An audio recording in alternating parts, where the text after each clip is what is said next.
some wise guys, as the so-called reindeer rule. Apparently, if you sprinkle around enough secular items like reindeer, then your display can survive. Now, the second area where establishment issues come up is where there's government aid to religious schools. And here again, we can offer something of a general rule. If the primary effect is to promote religion, or if you have programs where the government has to operate closely in concert with and on the property of the religious schools, the court's going to strike things like that down. On the other hand, if the aid that's furnished can be used without monitoring, and if it's generally available to others for secular educational purposes, the fact that religious schools also get the benefit will not be determinative. These kinds of things can be upheld. A good example of this contrast are two cases. In one case, the state gave everybody a tax deduction for educational expenses. And everybody got it, including parents of students in religious schools. And that was upheld. But the court struck down another government program that gave a system of tax credits only to parents sending their kids to religious schools. They were the only ones who got this deduction. That was too much.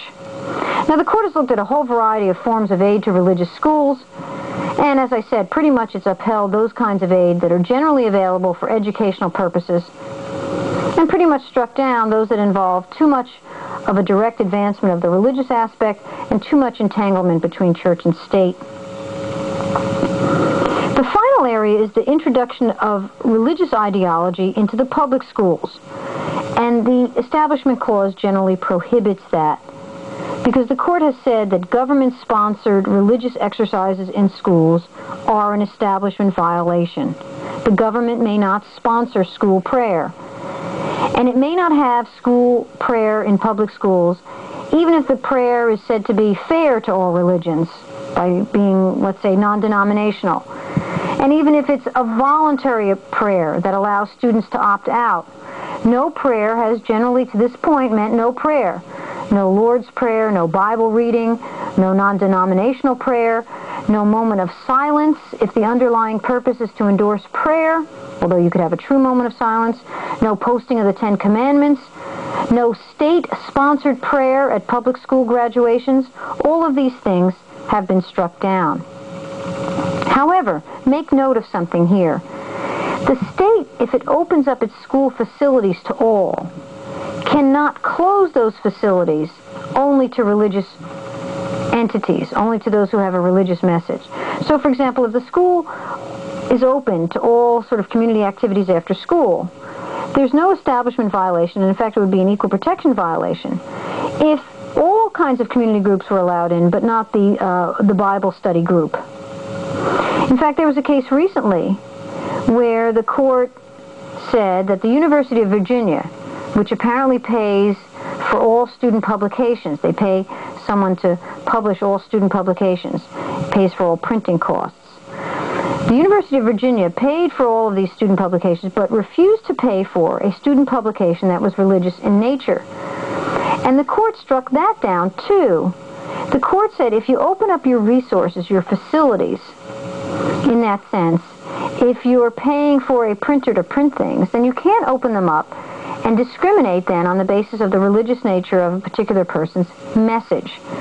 And in that sense, the idea of neutrality came to the fore, even though the dissenting justices were worried that this cut at the heart of establishment by allowing, in effect, the government to pay for religious activities, which it's thought historically was something, you shouldn't be taxed and be forced to pay for somebody else's religious activities. Nevertheless, the court looked upon this as an equality or neutrality kind of a, majority did, neutrality kind of a case, and said that the University of Virginia couldn't just cut out these publications because they were of a religious nature. Okay, let's talk about free exercise of religion. The states may not prohibit the free exercise of religion in general, but in talking about this, we have to get more refined. First, let's say we're talking about religious belief. What's absolutely clear is that you can't punish people because of their religious beliefs. or because they believe in God, or you can't require them to profess a particular belief. Any requirement that people take oaths. In fact, in the main body of the Constitution, there's a provision that says that you can't require religious oaths. Anything like that really goes at the heart of religious beliefs. It's almost like an absolute protection, because no laws like that will be upheld. However, when belief turns to conduct, the state does have a greater latitude to regulate. And we divide this into two kinds of regulations. First, where the government is regulating your religious conduct and it's aiming at the religious nature of your behavior. If that's what the government is doing, a very stringent rule applies. It's the compelling justification test again, strict scrutiny.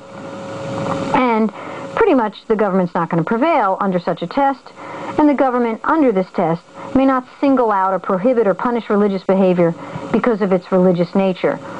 There was a very interesting case that illustrates this proposition recently. It's the Church of the Lukemi Babalui versus the city of Hialeah.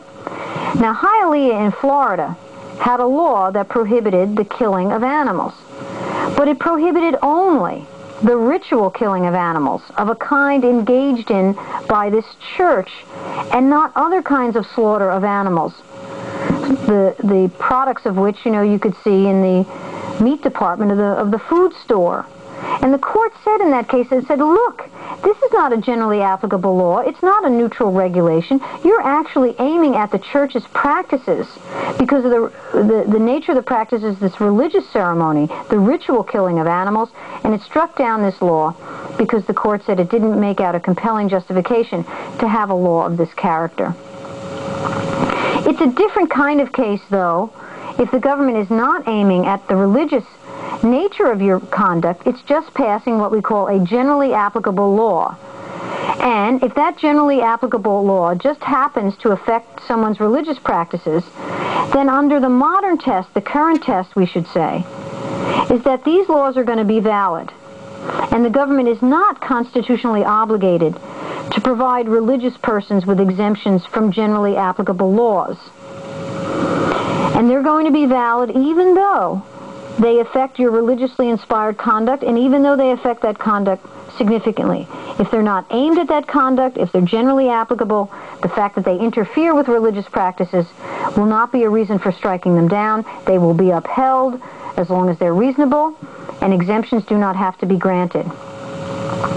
Now, it used to be that the court applied a compelling justification to this kind of law as well, but even though it talked a compelling justification kind of a line, it pretty much, even in the past, upheld regulations as against complaints by people that it was interfering with religious conduct. Either the government would find that it really didn't interfere, or maybe it would find that the state had a compelling interest to regulate.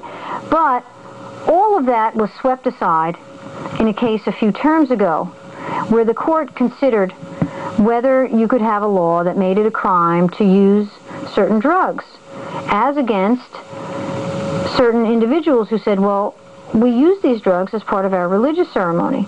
And the court said, generally applicable, neutrally applied laws that do not single out religions will be upheld so long as reasonable. And it abandoned the strict test. And it did it for rules of administrability in part because, or institutional reasons in part, the court said in adopting this new approach that, look, we don't want to get into the business about determining whether a law is substantially interfering with religion, and we don't want to have to necessarily go about determining whether it's interfering with core religious practices or peripheral religious practices. We don't want to be in that business.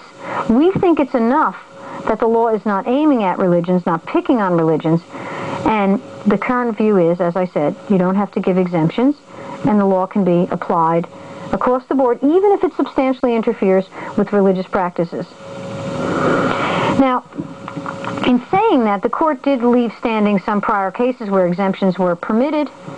It left standing, for example, the case of Wisconsin versus Yoder.